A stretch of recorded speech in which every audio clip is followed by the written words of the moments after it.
few years ago, teenagers were trending to do urban exploration to unusual places. Even unusual places like empty factories and underground chambers were not missed by them. Of course, Ethan, Zach, and Mia did not miss this. They saw several videos of someone finding a secret underground passage. They finally looked for information and got news that in the middle of Manhattan, there was an abandoned underground chamber. And finally, curiosity brought them there.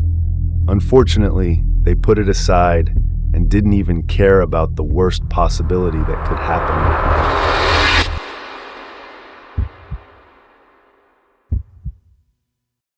The air was thick with dust as Mia and Zach stepped through the rusted iron door into the depths of the abandoned underground chamber beneath Manhattan.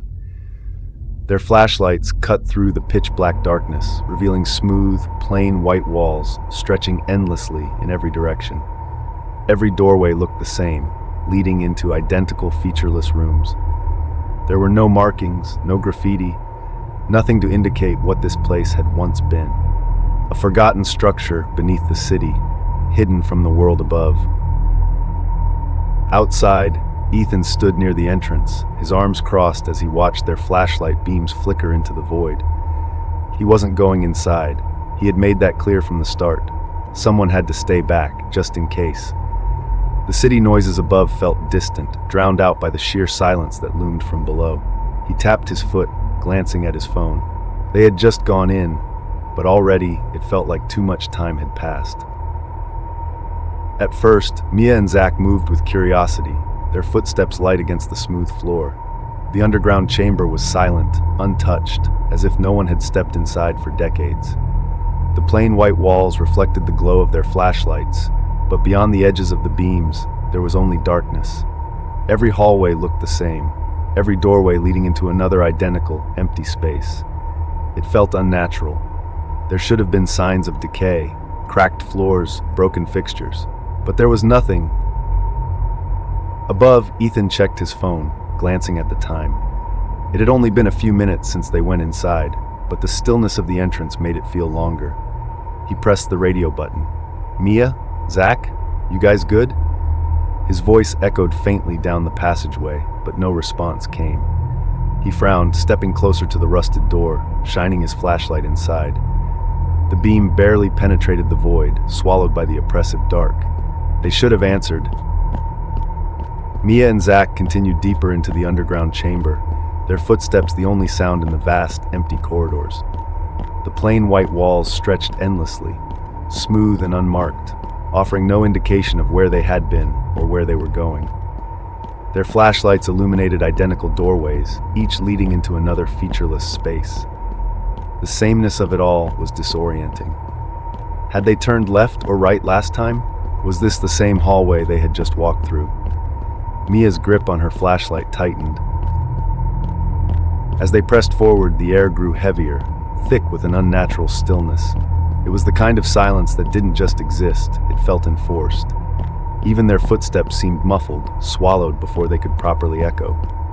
Zach slowed his pace, glancing over his shoulder. Nothing but the empty corridor behind them, yet a strange pressure settled in his chest. He wasn't sure when it had started, but he felt it now, as if something unseen was aware of them, watching, waiting. Mia and Zach pressed on, moving faster now, though neither spoke about why. The identical hallways stretched endlessly, turning their own path against them.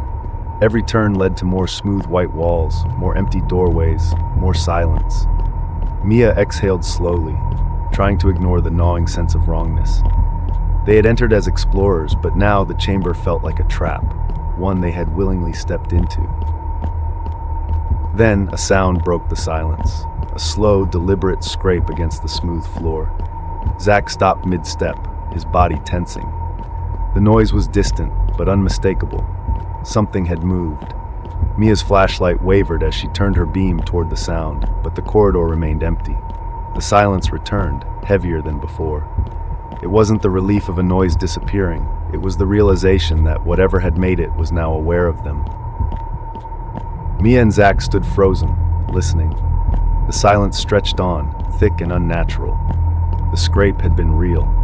It wasn't their imagination. Mia's breathing was shallow and controlled, but her pulse pounded in her ears. Zach's grip tightened around the radio, though he no longer bothered to try it. They both knew there would be no response. The air itself felt heavier now, as if the underground chamber was pressing in, urging them to move forward, deeper into the unknown. Slowly, Zach gestured for them to keep going. Their flashlights shook slightly as they walked, the beams carving weak tunnels through the darkness. Mia glanced back once, her stomach tightening. The hallway behind them looked identical to the one ahead, empty, white, endless. But now it carried a different weight, as if something unseen had shifted within it. They weren't alone anymore. They moved cautiously, their footsteps slower, more deliberate. The underground chamber had changed.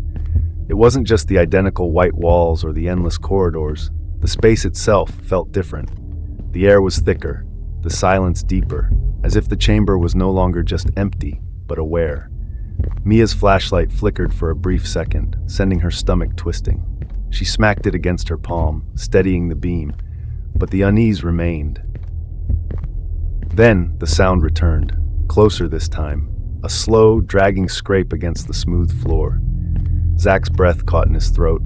He turned his flashlight toward the source, but the hallway remained empty, yet the sound had been real. Mia didn't say a word, but she didn't need to. They both felt it now. Whatever had been distant before was no longer waiting. It was getting closer. Mia and Zach quickened their pace, their movements tense, controlled. The scraping had stopped again, but the silence felt worse. It clung to the air, thick and unnatural, pressing against them with an unseen weight. Mia swallowed hard, resisting the urge to turn around. She knew the hallway behind them would look the same as before, but the feeling had changed, as if something was there, just out of sight. Zach exhaled slowly, gripping his flashlight with both hands. They had to keep moving. Every hallway was identical, every turn leading to more of the same endless white corridors. Had they gone this way already, or was this anew? The uncertainty gnawed at them, making every step heavier. Then, without warning, Mia's flashlight dimmed for just a second, long enough for her to see it. A shadow, too tall, too thin, standing at the very edge of the darkness. Mia's breath caught in her throat. The shadow had been there, just for a second, but it was enough. She snapped her flashlight back toward the spot, but the hallway was empty. The plain white walls stretched endlessly, smooth and untouched, but the weight in the air had changed. Zach must have noticed her hesitation. "What?" he asked, his voice low. Mia didn't answer. She wasn't sure what she had seen, but she knew one thing: they weren't alone. They moved faster, the silence now unbearable.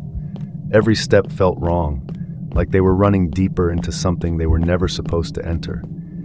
Zach adjusted his grip on the radio, though they both knew it wouldn't help. The scraping sound had stopped, but they could feel it. Something was still there, watching, waiting, letting them go just far enough before it revealed itself again. They kept moving, their footsteps quick and uneven. The underground chamber no longer felt empty. It felt designed to keep them inside. The plain white walls, once featureless, now felt endless, stretching in ways that made no sense. Mia's pulse pounded in her ears. Every hallway looked the same, but something about them was wrong, as if the space itself had shifted while they weren't looking. Then the sound returned, closer than ever, a slow, deliberate scrape against the floor. Zach's breath hitched as he turned sharply, his flashlight trembling slightly. Nothing. Just the blank corridor stretching behind them. But the shadows felt deeper now. Mia's stomach twisted as a cold realization settled in. It wasn't hiding anymore. It wanted them to know it was there. Mia and Zach didn't speak. There was nothing to say. They both knew they had to keep moving. Their flashlights shook slightly in their hands, the beams cutting through the heavy darkness but revealing nothing beyond the same smooth white walls. Mia's breathing was shallow, controlled, but her chest felt tight. The footsteps they heard now, were they their own? Or was something matching their pace just out of sight? Then, at the very edge of their flashlight's reach, a figure appeared, tall, motionless, unnatural. Its limbs stretched too long, its blank face featureless yet somehow aware. Zach froze, The thing didn't move, it didn't need to. The moment they saw it, they understood. It had always been there, watching, waiting. For a moment, neither of them moved. The figure stood at the end of the corridor, impossibly still, yet its presence consumed the space. The white walls, the endless hallways, none of it mattered anymore. The only thing that existed was it. Mia's fingers tightened around her flashlight, her entire body screaming at her to run, but she couldn't move. The air was heavy, suffocating, as if the underground itself was holding her in place. Then it took a step forward, a slow, deliberate motion, its limbs shifting unnaturally. The scraping sound returned, louder this time. Zack gasped, stepping back instinctively, but the thing didn't rush toward them. It didn't need to. It was giving them a choice, run or stand there and let it come. The spell broke. Mia grabbed Zack's arm, and they ran, their flashlights bouncing wildly, the white hallways blurring together. It didn't matter where they were going, they just needed to get away. But no matter how fast they moved, the chamber felt endless, stretching on forever. Behind them, the scraping sound followed, steady, unhurried. It wasn't chasing them, it didn't need to. Then, light, a faint, distant glow ahead. The exit, their legs burned, their breaths ragged, but they pushed forward. The moment they reached the doorway, hands grabbed them, real, human hands. Ethan, he pulled them up, his face tense with fear. The night air hit them like a shock, the sounds of the city crashing back into reality. They had made it. But as Ethan slammed the rusted door shut, he hesitated. For just a second, he thought he saw something standing in the darkness, watching him.